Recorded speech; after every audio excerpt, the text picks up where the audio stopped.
Friends, welcome to Ritesh education.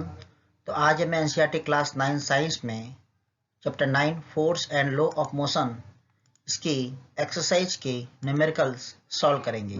इससे पहले example के 9.1 से 9.8 तक के न्यूमेरिकल्स और इंटेक्स के न्यूमेरिकल्स का वीडियो मैं ऑलरेडी अपलोड कर चुका हूँ, जिसकी लिंक आपको डिस्क्रिप्शन बॉक्स में मिल जाएगी और आई बटन पर भी मिल जाएंगी।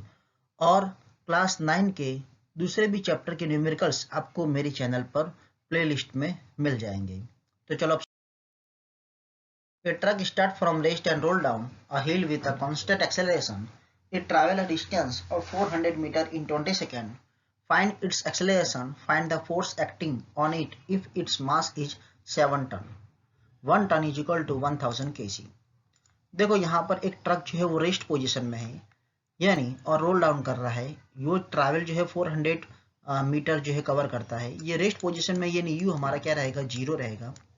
और ये 400 मीटर वो डिस्टेंस कवर कर रहा है, यानी ये हमारा डिस्टेंस एस रहेगा। और इसमें टाइम 20 सेकेंड लग रहा है, यानी ये हमारा टी रहेगा। हमें फाइंड क्या करना है, हमें फोर्स फाइंड करना है। फोर्स का फॉर्मूला क्या आता है, F is equal to M A. ये हमारा फॉर्मूला होता है फोर्स का फॉर्मूला, बराबर। तो यहाँ पर मुझे जो गिवन है वो मैं लिख लेता हूँ, यानी मुझे u गिवन है, u is equal to 0, t is equal to 20 and s is equal to 400 metre. अब हमारे पास तीन फॉर्मूले हैं, बराबर। फर्स्ट है v is equal to u plus at, second is equal to 2s plus v square minus u square, और third है s is equal to ut plus half at square. यहाँ पर a और v हमारे पास दो value नहीं है, तो ये हम यूज नहीं करेंगे। v is equal to u plus at, यहाँ पर भी v और a गिवन नहीं है, ये फॉर्मूला भी यूज नहीं करेंगे। हम थर्ड फॉर्मूला यूज करेंगे। लेकिन हम थर्ड फॉर्मूला क्यों यूज करेंगे, क्योंकि हमारे पास m तो है लेकिन a नहीं है। तो मुझे फोर्स फाइंड करना है, तो मुझे F is equal to M A के लिए मुझे पहले a फाइंड करना पड़ेगा। तो जस्ट पहले मैं ये वाला फॉर्मूला पुट कर देता हूँ, तो मुझे a मिल जाएगा, एंड देन आफ्टर मैं फोर्स फाइंड कर सकता हूँ। तो यहाँ लिखूंगा मैं S is equal to u2 plus half at square. S की वैल्यू यहाँ पर 400 गिवन है, तो यहाँ 400 लिखने का, is equal to u is equal to 0 given है, मल्टीप्लाई बाय t कितना है, 20 है, प्लस 1/2 a हमें फाइंड करना है, और t की वैल्यू यहाँ पर कितनी दी है, 20, यानी 20 का स्क्वायर होगा। तो यहाँ पर हम लिखेंगे 400 दिया है, बराबर। तो 400 is equal to 0 multiply by 20 करेंगे तो मुझे 0 मिलेगा। 1/2 a, 20 का स्क्वायर कितना होता है, 400 होता है, बराबर। अब ये 400 इधर जाएगा और ये 2 जो है वो ऊपर जाएगा, यानी a इज इक्वल टू मुझे मिलेगा, मैं यहाँ लिखूंगा 400 मल्टीप्लाई बाय 2 अपॉन 400, यानी 400 से 400 कट जाएगा, यानी मुझे एक्सेलरेशन इसका मिलेगा 2 मीटर पर सेकेंड स्क्वायर, बराबर। तो ये हमारा a आ गया। अब a मुझे वैल्यू मिल गई, यानी मैं अब फोर्स फाइंड कर सकता हूँ। यानी अब मैं फोर्स का फॉर्मूला लिखूंगा m मल्टीप्लाई बाय a। मास मुझे यहाँ पर 7000 kg दिया हुआ है, बराबर। ये 1000 kg, 1 tonne is equal to 7 tonne, यानी 7000 kg, और a मेरे पास कितना है, 2, यानी 7000 मल्टीप्लाई बाय 2 करेंगे, यानी हमें F is equal to 14,000 newton and net force मिलेगा। Next, a stone of the 1 kg is thrown with the velocity of 20 meter per second across the frozen surface of a lake and come to rest after traveling a distance of 50 meter.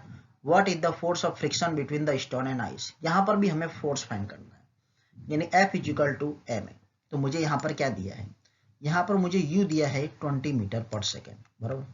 ये stone जो है वो throw किया, बराबर। जब stone throw करते हैं ऊपर की तरफ, बराबर, यानी U रहेगा और v हमारा 0 रहेगा। क्यों 0 रहेगा, समझा देता हूँ। इधर देखो, सपोज ये स्टोन मैंने यहाँ से ऊपर थ्रो किया, बराबर, ठीक है, यानी u मैंने जिस स्पीड से सेल, जैसे यहाँ पर 20 मीटर पर सेकंड की स्पीड से वो ऊपर थ्रो किया हुआ है, और ये ऊपर जाके वो रेस्ट के पोजीशन में आ जाएगा, बराबर, ठीक है। जब वो ऊपर जाके रेस्ट की पोजीशन में आएगा, यानी v हमारा क्या रहेगा, 0 रहेगा। ऑलवेज हमें ये रिमेंबर रखना है। देन s मुझे 50 मीटर दिया है। अब वो जो ये जो इसकी जो हाइट है वो कितनी है, 50 मीटर है, यानी इसकी जो हाइट है वो हमारा डिस्टेंस हुआ, यानी s हमें यहाँ पर कितना दिया है, 50 मीटर दिया है, बराबर। अब हमारे पास ये तीन फॉर्मूले है, v is equal to u plus a t, 2s is equal to we square minus you square और s is equal to u t plus half a t square. अब हम यहाँ पर कौन सा फॉर्मूला यूज करेंगे, v is equal to u plus a t. देखो हमारे पास ए भी गिवन नहीं है और टी भी गिवन नहीं है, तो ये वाला फॉर्मूला यूज नहीं करेंगे। और 2s is equal to we square minus you square, यानी यहाँ पर हमारे पास ए फाइंड करना है मुझे, क्योंकि मुझे फोर्स फाइंड करना है। F is equal to M है, v भी गिवन है, u भी गिवन है और s भी गिवन है, यानी मैं सेकेंड वाला फॉर्मूला पुट करके वैल्यू फाइंड कर सकता हूँ, एक्सेलरेशन फाइंड कर सकता हूँ। तो हम यहाँ लिखेंगे s is equal to we square minus you square upon 2a। देखो ये कैसे आया, जैसे सपोज दैट कि ये 2 और ये डिवाइड में डिनोमिनेटर में ले लेंगे बराबर, तो ये इक्वेशन करेंगे तो ये हमारा फॉर्मूला मिल जाएगा। ओके, जस्ट अब यहाँ पर हम वैल्यू पुट कर देंगे, तो लिखेंगे s हमें कितना दिया है 50 दिया है, एंड v 0 तो 0 का स्क्वायर माइनस u कितना है 20 तो 20 का स्क्वायर अपॉन 2a। अब इसे हम सॉल्व करेंगे, क्या लिखेंगे a इज इक्वल टू, देखो कैसे करेंगे बता देता हूँ, जैसे कि ये देखो 0 का स्क्वायर तो 0 होगा और 20 का स्क्वायर कितना होगा 400, और ये माइनस का माइनस बराबर, और ये 50 डिवाइड में जाएगा और ये a ऊपर ले लो, यानी a यहाँ पर आ गया बराबर, a इधर आ जाएगा 50 नीचे आ जाएगा, यानी 50 टू जा कितना हो जाएगा 100 हो जाएगा, यानी 400 डिवाइड बाय 100, यानी एक्सेलरेशन मुझे कितना मिलेगा यहाँ पर -4 metre per second square. Okay, and then after according to Newton second law F is equal to मैं ma लिखूंगा, यानी m मुझे कितना दिया है यहाँ पर m मुझे यहाँ पर 1 kg दिया है, यानी m हमारा 1 रहेगा बराबर, एंड a कितना है -4 है, यानी देखो यहाँ पर मैं m लिखना भूल गया हूँ, m is equal to 1 kg। Okay, तो f is equal to m है, यानी -4 मल्टीप्लाई बाय 1 करूंगा, यानी मुझे कितना मिलेगा -4 मिलेगा, यानी हमारा नेट के इसका जो फोर्स है वो कितना मिलेगा -4 न्यूटन मिलेगा। Okay, hence the force of friction between the stone and the ice is -4 2000 kg engine pull a train of 5 wagon each of the 2000 kg along a horizontal track. If the engine exert a force of the 40,000 Newton, the track offer a friction force of 5,000 Newton. Then calculate the net acceleration force and the acceleration of the train and see the force of wagon 1 on wagon 2. हमें ये find करना है बराबर, ठीक है। Suppose ये हमारे पास train है बराबर, इस सम को समझ लेते हैं अच्छी तरह से। ये ट्रेन का ये जो इंजन है इसका जो वेट है वो 8000 kg है। ओके, और ये 5 वेगन है, ईच ऑफ वेगन का जो वेट है वो 2000 kg है। ट्रेन जो है वो 40,000 न्यूटन फोर्स एक्सर्ट कर रहा है, और ये जो फ्रिक्शन फोर्स है जो पटरी से जो इसके अपोजिट साइड में जो फ्रिक्शन फोर्स लग रहा है वो 5000। वो माइनस क्यों लिखा, क्योंकि ये जो ट्रेन है वो इस डायरेक्शन में फोर्स एक्सर्ट कर रहा है, और ये जो फ्रिक्शन फोर्स है वो अपोजिट डायरेक्शन में ऑलवेज जो है वो अपोज करेगा बराबर, इसलिए ये माइनस में आएगा। तो मुझे नेट एक्सेलरेशन फाइंड करना है बराबर, तो नेट कितना मिल गया मुझे 40,000 में से 5,000 माइनस कर दूंगा तो 35,000 मिल गया नेट, वो तो इजीली हम देख कर ही बता सकते हैं बराबर। तो यहाँ मैं लिखूंगा F is equal to 40,000 newton दिया है, friction force is equal to -5,000 newton होगा, तो net acceleration force is equal to force of engine plus force of friction force. तो यहाँ पर 40,000 प्लस -5,000 न्यूटन लिखूंगा, यानी प्लस माइनस -35,000 न्यूटन मुझे मिल जाएगा। अब मुझे एक्सेलरेशन फाइंड करना है, तो मैं लिखूंगा F is equal to m बराबर, तो 35,000 मुझे नेट फोर्स तो कितना मिल रहा है 35,000 मिल रहा है बराबर, ठीक है। अब यहाँ पर मैंने ये जो m 10,000 क्यों लिखा, क्योंकि जैसे 2000 है बराबर, जैसे 5 वेगन 1 2 3 4 5, यानी 2 मल्टीप्लाई बाय 5 करूंगा, यानी 5 वेगन हो गया, यानी 10,000 मिलेगा मल्टीप्लाई बाय a। अब इसको ये जो डेनोमीटर में जाएगा, यानी 35,000 डिवाइड बाय 10,000 होगा, यानी हम यहाँ पर लिखेंगे 35 डिवाइड बाय 10,000, यानी 3.5 मीटर पर सेकेंड स्क्वायर मुझे क्या मिलेगा एक्सेलरेशन मिलेगा। अब the force of wagon 1 on wagon 2। Okay, wagon 1 ये जो ट्रेन का डब्बा है बराबर, ठीक है, इसका 1 पर 2 का फोर्स कितना पड़ेगा हमें ये फाइंड करना है बराबर, ठीक है। तो 1 2 is equal to F is equal to ma लिखा मैंने बराबर। अब यहाँ पर मैं 8000 मल्टीप्लाई बाय 3.5 लिखूंगा, बराबर। एक्सेलरेशन मुझे ये जो 3.5 लिखा वो मैंने लिख दिया। अब मैंने 8000 क्यों लिखा, जैसे ये 1 पर कितना फोर्स एक्सर्ट होगा, तो देखेंगे यहाँ पर ये 4 है, 1 2 3 4 है, यानी इन 4 का 2000 के हिसाब से कितना हो गया, 8000 न्यूटन इसका मास हो गया। यानी 8000 मल्टीप्लाई बाय 3.5 करेंगे, यानी हमें कितना मिलेगा, यहाँ पर 28,000 न्यूटन फोर्स मिलेगा। Okay, automobile vehicle has mass of the 1500 kg. What must be the force between the vehicle and the road if the vehicle is to stop with a negative acceleration of 1.75 metre per second square. बराबर।